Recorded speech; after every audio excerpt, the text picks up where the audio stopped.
Pant गीली हो जाएगी तेरी, गीली। નમસ્કાર દોસ્તો, રાજ્યમાં અનેક ગુનાઓ બની રહ્યા છે, ખાસ કરીને દુષ્કર્મની ઘટનાઓ, જે વૃદ્ધ મહિલાઓ હોય કે બાળકો હોય. આપને એવું લાગતું હશે કે કાયદો અને વ્યવસ્થાની સ્થિતિ ખૂબ કથળેલી છે, પરંતુ ઉત્તર પ્રદેશનો એક વિડીયો સામે આવ્યો છે અને આ વિડીયોને લઈને જે ક્રિમિનલો છે તે થરથર કાપી ઉઠ્યા છે. ઉત્તર પ્રદેશની અંદર યોગીની સરકારનો કેવો ખૌફ છે, પોલીસનો કેવો ખૌફ છે, તેનો એક વિડીયો છે તે સામે આવ્યો છે. આ વિડીયોની અંદર એક માં છે જે પોતાના ક્રિમિનલ દીકરાને લઈને, આમ તો એ દીકરો પોતાની માતાને લઈને પોલીસ સ્ટેશન પહોંચ્યો છે અને હાથ જોડી રહ્યો છે કે પોલીસ, યોગી સરકાર તેનું એન્કાઉન્ટર ના કરે. પરંતુ આ દીકરાએ જે કાંડ કર્યો છે એને સાંભળીને આપ ચોંકી જશો. તો આવો જાણીએ કે આ વ્યક્તિ કોણ છે જે પોતાની માને લઈને પોલીસ સ્ટેશન સરેન્ડર કરવા પહોંચ્યો છે અને તેણે શું કાંડ કર્યો છે. આ તમામ મુદ્દે વાત કરીએ, વિડીયોની શરૂઆત કરીએ. નમસ્કાર દોસ્તો, હું છું દિલીપ મોરી અને તમે જોઈ રહ્યા છો નમસ્તે ગીર ન્યૂઝ. ઉત્તર પ્રદેશનો બિજનોરનો આ શુભમ કરીને એક ક્રિમિનલ છે.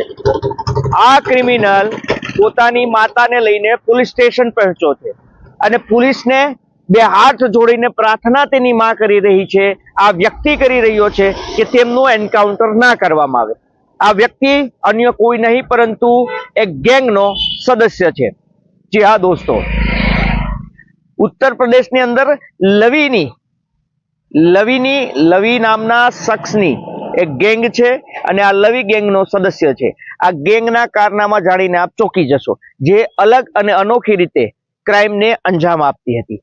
મુંબઈના બોલિવૂડમાં જે સેલિબ્રિટીઝ છે, જેનું ખૂબ વધારે નામ નહીં કે ખૂબ ઓછું નહીં, જે વચ્ચેના મિડલ ક્લાસ સેલિબ્રિટી છે, તેને લૂંટવાનો ગજબનો પ્લાન બનાવ્યો હતો મુસ્તાક ખાન. જી હા, વેલકમ મૂવીની અંદર જેના હાથ પગ તૂટેલા હોય છે, જે નાના પાટેકર અને અનિલ કપૂરની સાથે હોય છે, લંગડાતો ચાલતો હોય છે, એ મુસ્તાક ખાન જે કહેતો હોય છે કે મારો એક હાથ તૂટલો છે, એક પગ તૂટલો છે, ઉદયભાઈએ હાથ તોડ્યો છે, પછી જોડ્યો છે અને બહુ સારા છે, આવું જે રટણ કરતો હોય છે, આ મુસ્તાક ખાન છે.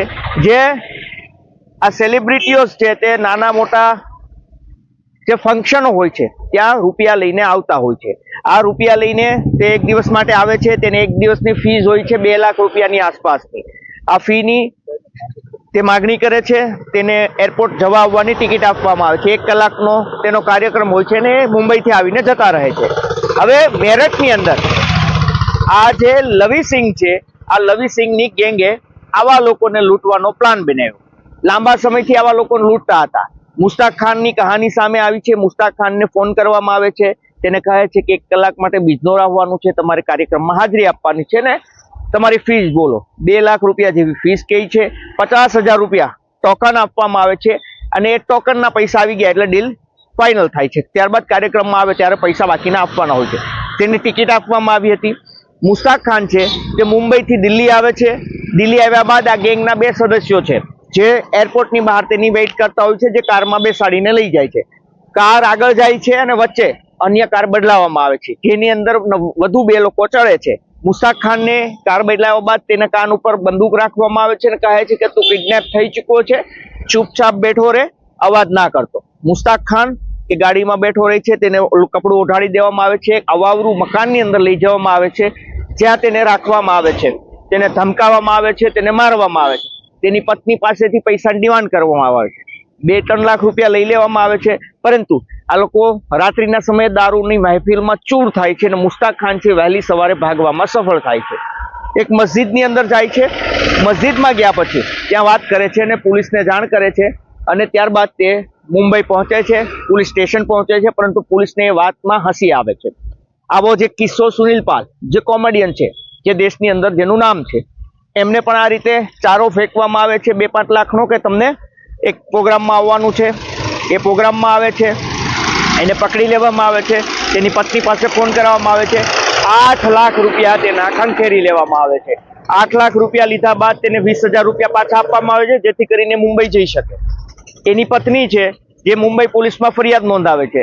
3જા નંબર ઉપર હતા શક્તિ કપૂર, શ્રદ્ધા કપૂરના પિતા અને વિલન, જે મૂવીની અંદર રીલની અંદર લોકોના અપહરણ કરતા હોય છે, પરંતુ આ જે શખ્સો છે તે શક્તિ કપૂરને જ અપહરણ કરીને તેની પાસે પૈસા લેવાના હોય છે. શક્તિ કપૂરના પીએ નો કોન્ટેક્ટ કરવામાં આવે છે, પરંતુ શક્તિ કપૂરનો પીએ છે તે ઊંચી માંગ કરે છે, તે 10 લાખ રૂપિયા ટોકનના માગે છે, જે આ લોકો આપવા તૈયાર નથી હોતા, જેના કારણે શક્તિ કપૂર નું કિડનેપિંગ કેન્સલ થાય છે. આ સિવાય અન્ય કલાકાર છે જે પણ આવે છે, જેને પણ એરપોર્ટથી ઉઠાવે છે, એ ફોટા પાડે છે, સાથે જોડે હોય છે, તેના મિત્રોને શેર કરે છે, જેથી કરીને તેને પણ કેન્સલ કરવામાં આવે છે. પરંતુ અત્યાર સુધીમાં અનેક એવા કલાકારો છે જેને આ લોકોએ લૂંટી લીધા છે.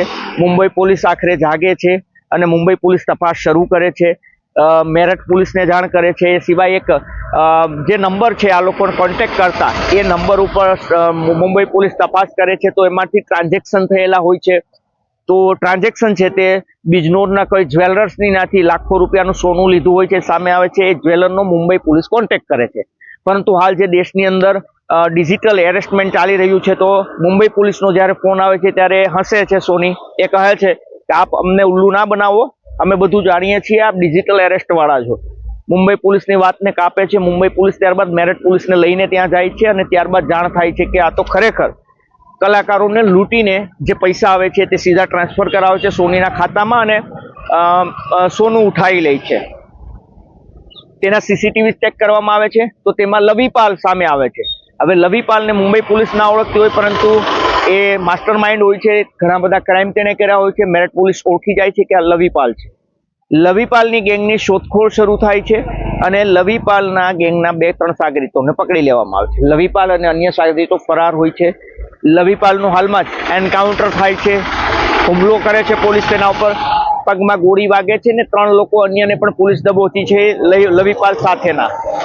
આ જે શુભમ છે તે અને અન્ય એક વ્યક્તિ છે, આ બંને લવીપાલ ગેંગના સાગરીતો હોય છે. તે તેની માને લઈને, શુભમ જ્યારે એન્કાઉન્ટર થયું ત્યારે લવીપાલ સાથે હોય છે, પોલીસના હાથેથી ભાગવામાં સફળ થાય છે. ત્યારબાદ તેની માતાને લઈને પોલીસ સ્ટેશન પહોંચે છે અને કરગરે છે કે તેનું એન્કાઉન્ટર ન કરવામાં આવે, તે સરેન્ડર કરે છે.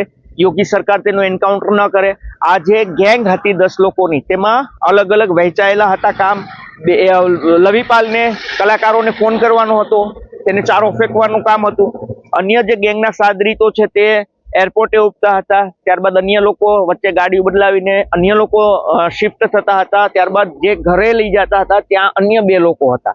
તો આ 10 લોકોની ગેંગ હતી, જેને એવું મનાઈ રહ્યું છે કે ઘણા બધા કલાકારોને લૂંટી લીધા છે. જ્યાં જ્યાં કાર્યક્રમોની જાહેરાત થઈ હતી, મુંબઈ પોલીસ તેની તપાસ કરી રહી છે. મુંબઈ પોલીસ આવા કલાકારોની તપાસ કરી રહી છે કે તેના કાર્યક્રમો ક્યાં હતા, કોણ કોણ લૂંટાણા છે.